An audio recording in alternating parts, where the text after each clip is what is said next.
Alhamdulillah, salatu wassalamu ala rasulillah wa ala alihi wa sahbihi wa man tabi'ahum bi ihsanin ila yaumiddin.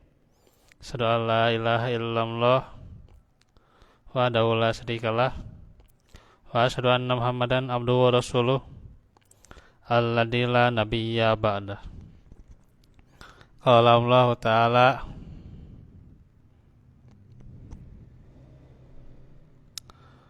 A'udzu billahi minasy syaithanir rajim.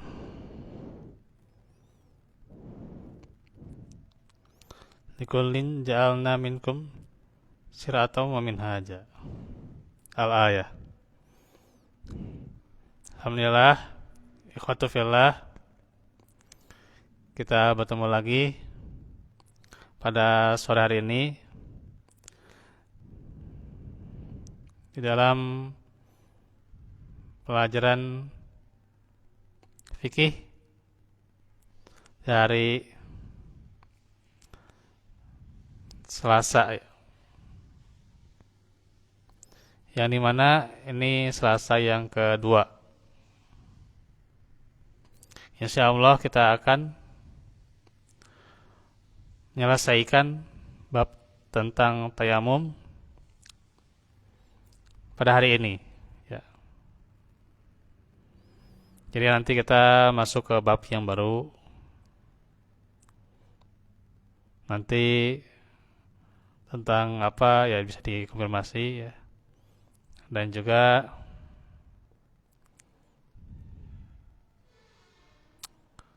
untuk penjelasan waktunya kapan kita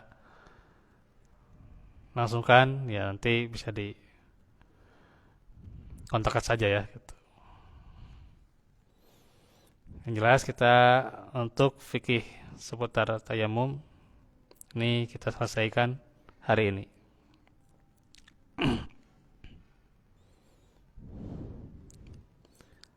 Ikhwatu fillah, kita doakan pula saudara kita yang saat ini terkena sakit ya, khususnya pada salah satu peserta saya ya, peserta Tasin yang alamatnya itu di daerah Cadas ya. Kita doakan supaya segera sembuh ya, segera Allah berikan kembali kesehatan dan juga yang lainnya pula yang saat ini mengalami penyakit ya. Semoga Allah lekas sembuhkan. Dan pula tentunya juga insya Allah nanti kasusnya ada penjelasan-penjelasan khusus ya.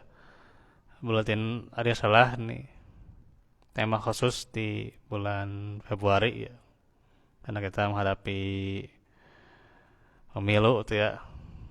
Nah, ini tentang bagaimana kriteria imam yang adil gitu ya. Nah itu sedikit pemberitahuan ya.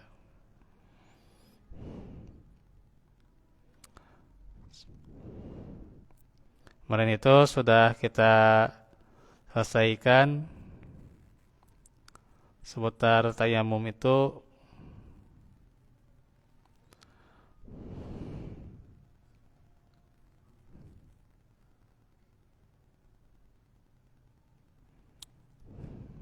sebentar.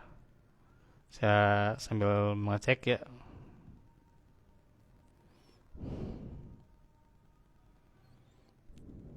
Kalau nggak salah tentang pembatalnya sudah ya.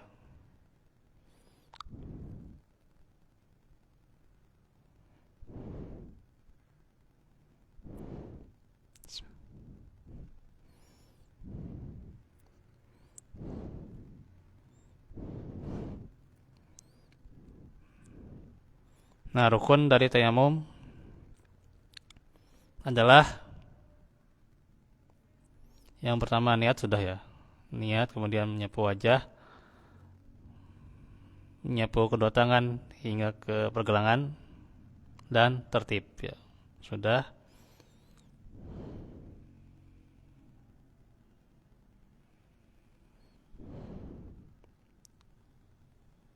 Sunnahnya yaitu membaca basmalah di awalnya ya.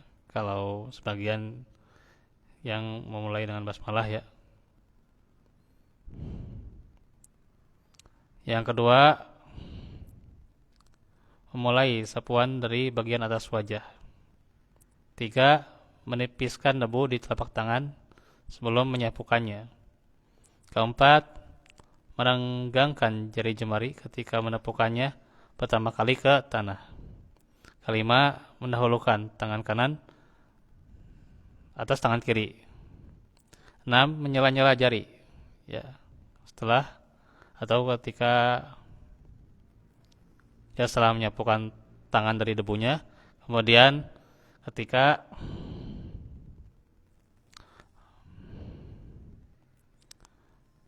menyapukan bagian tangan ya gitu. Jadi setelah menipiskan tangan dari debu ya, kan 2 kali tepukan ya sebelum kita menyapu wajah juga ditepuk dulu. Kemudian juga setelah menyapu wajah mungkin ada yang tersisa ditepiskan lagi itu ya. Nah itu.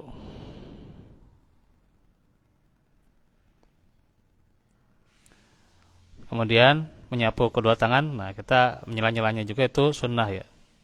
Sebagaimana menyela-nyela ketika berwudu. Nah, itu juga ada ya. 7.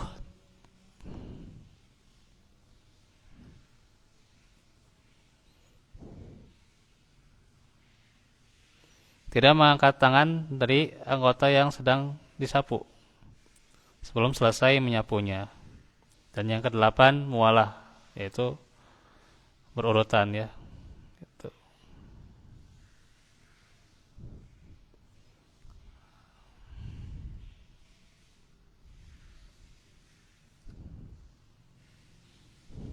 Sekarang jam sebentar ya.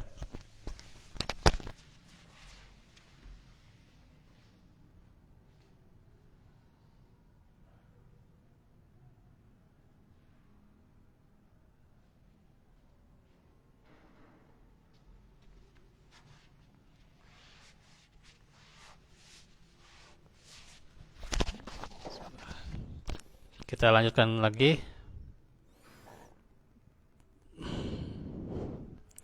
Sekarang hal-hal yang membatalkan tayamum. Yaitu yang pertama, apapun yang membatalkan wudu ya. Jelas ya. Keluar sesuatu dari kubul maupun dubur ya. Nah itu. Ya, kemaluan depan maupun belakang ya gitulah gitu ya. Simpelnya ya. Gitu.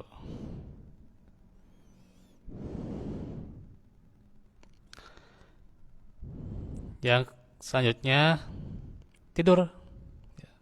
Kecuali kalau dalam keadaan duduk ya dan masih ingat dalam keadaan tidur itu ya tidak batal ya.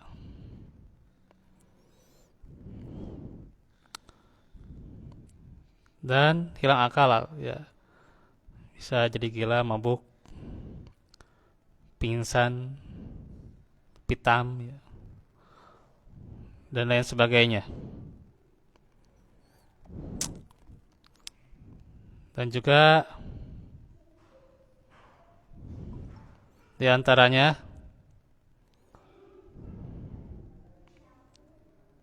ketika bercampurnya laki-laki dan perempuan. Nah itu yang membatalkan wudu ya gitu. Secara umum ya.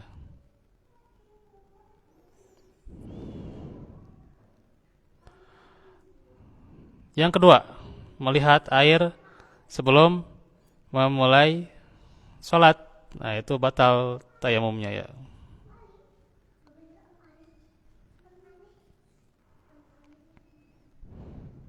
Adapun kalau ia melihat air ketika sedang melakukan sholat, maka itu sholat itu memandai dengan tayamum kan, taharoh ya, taharohnya tayamum dan tidak perlu diulang. Ya.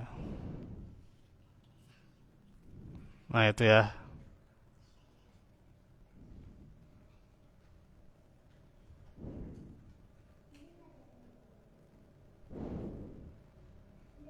Artinya tidak batal. Ya.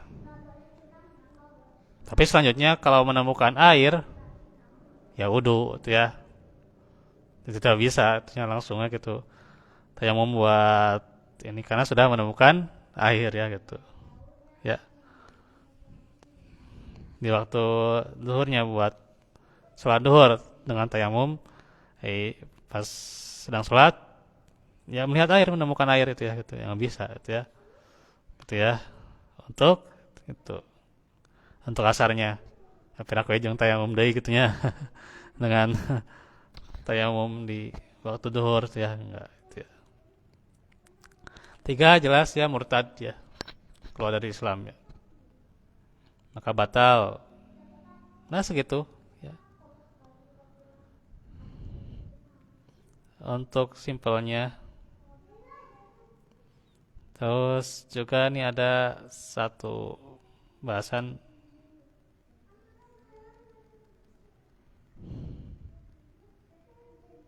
dalam buku ntar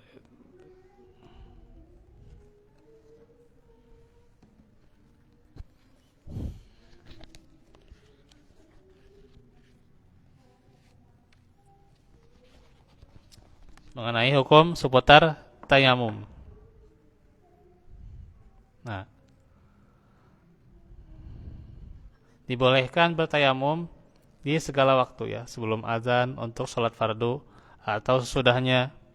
Dengannya boleh mengerjakan beberapa sholat fardu dan sunnah itu ya gitu. Boleh dengan satu tayamum itu ya gitu. Tayamum buat sholat duhur itu ya. Ya sebelumnya kan sebelum sholat duhur ya sholat sunnah dulu kan, qabliyah. Kemudian setelah sholat duhur ba'diyah boleh gitu dengan sunnahnya. Nah itu. Pula untuk beberapa sholat fardu nanti duhur asar ya gitu. Tidak ada yang membatalkannya selain terdapatnya air ya atau terjadinya salah satu hal yang membatalkan wudhu atau mandi. Ya. Setiap sholat yang dilakukan dengan tayamum tidak perlu diulang ketika dia mendapatkan air, itu ya.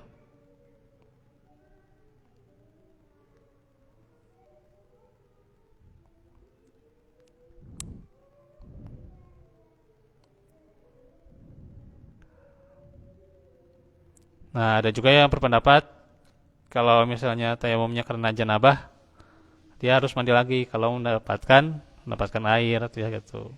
Ada yang demikian berpendapat demikian, itu ya gitu. Tapi ada juga yang tidak ya.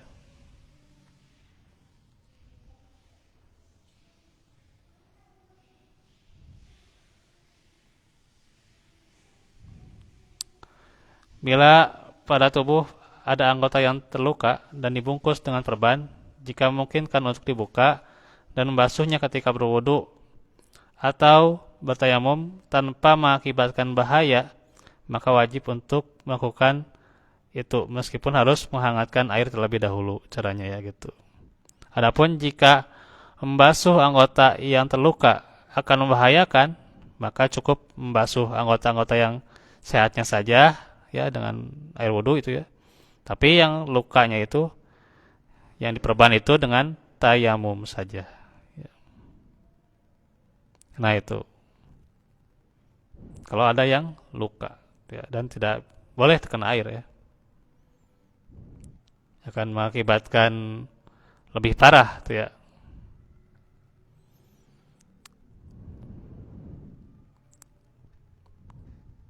Maka boleh anggota yang terkena penyakit ini ya bertayamum saja ya. Apabila ditemukan air sementara kamu sedang dalam sholat ya, dengan tayamum dan waktu sholat masih banyak, nah Ada yang mengatakan pula ini batal ya, tapi itu kalau waktunya masih ada tuh ya. Tapi kalau mendesak maka teruskan saja ya, tidak perlu mengulang. Tapi tadi ya sudah dijelaskan juga yang lebih tepatnya ya tidak perlu diulang tuh ya, karena perkara wajib jangankan ketika menemukan air ya, itu saat itu pula ya kita menemukan hal yang menghalangi air gitu ya gitu. Padahal tadi kita tidak melihat ya hal itu. Tapi ketika sholat tersingkap tuh ya, terbuka hal yang menghalangi air, harusnya ke anggota wudhu. Diulang tidak? Tidak perlu. Itu ya.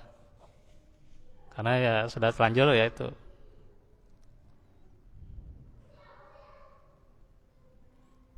Atau tidak sengaja terkena najis tuh ya gitu.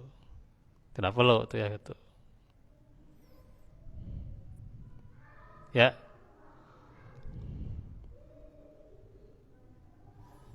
Tapi kalau pas di awalnya bisa dihilangkan sebelumnya ya, lebih teliti ya, yang menghalangi air itu ya gitu. Tapi kalau susah, nah itu beda lagi gitu ya. Beda lagi kalau susah dan sulit untuk dihilangkan ya gitu. Itu beda lagi ya. Maka tidak mengapa ya gitu.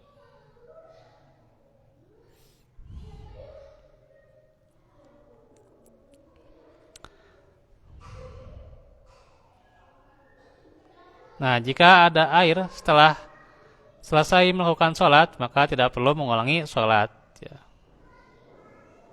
Tapi untuk sholat-sholat selanjutnya harus berwudu. Barang siapa yang memiliki sedikit air yang hanya cukup untuk berwudu, sementara dia dalam keadaan junub, ya dia boleh bertayamum ya. Untuk janabahnya ya gitu. Kalau nggak cukup ya gitu, lalu berwudu dengan air. Sementara orang yang tidak mendapati persediaan air dan debu tanah yang suci, ia masih harus sholat ya. Karena ya nggak ada penghalang gitu ya, selama dia muslim gitu ya gitu. Nah di saat itu pula misalnya nggak ada air, juga nggak ada debu tanah yang suci, ya kumaha ya. Tapi dia wajib sholat, ya tetap gitu ya. Dia sholat walaupun tanpa bersuci ya. Ya paling bersucinya ya seadanya ya, kalaupun itu juga tidak membahayakan tuh ya. Ya la yakallifullahu nafsan illa wusaha ya gitu. Tapi sekarang ya dengan kapasitas ilmu manusia, kecanggihan tuh ya, alat tuh ya, bisa ditemukan air itu ya dengan cara apapun tuh ya. Kalau dulu nggak ada sumur bor, nggak ada sanyo tuh ya. Kan sekarang dengan sanyo, dengan sumur bor, ya orang juga bisa mencari air, mendapatkan air ya bisa dengan ya, kecerdasan gitu ya gitu. Ya tidak, justru tidak sesulit dulu gitu ya gitu, tidak sesulit dulu ya. Sama sekali susah gitu ya, atau sama sekali tidak bisa ya mendapatkan air gitu ya gitu, atau debu tanah yang suci gitu ya gitu.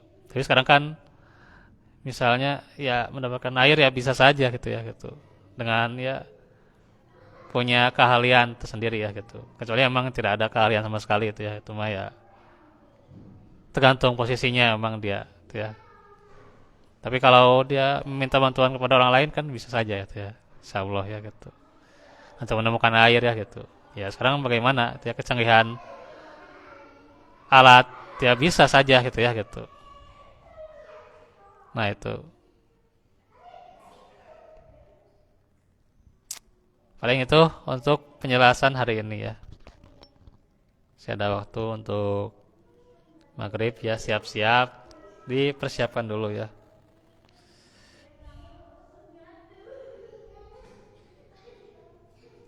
Kembali lagi ini adalah ilmu yang penting nanti ya gitu. Ilmu tentang toharoh dan juga nanti tentang sepatu khuf gitu ya. Itu juga ilmu yang harus kita pelajari ya gitu. Walaupun ya jarang-jarang tentang tayamum itu ya jarang gitu ya.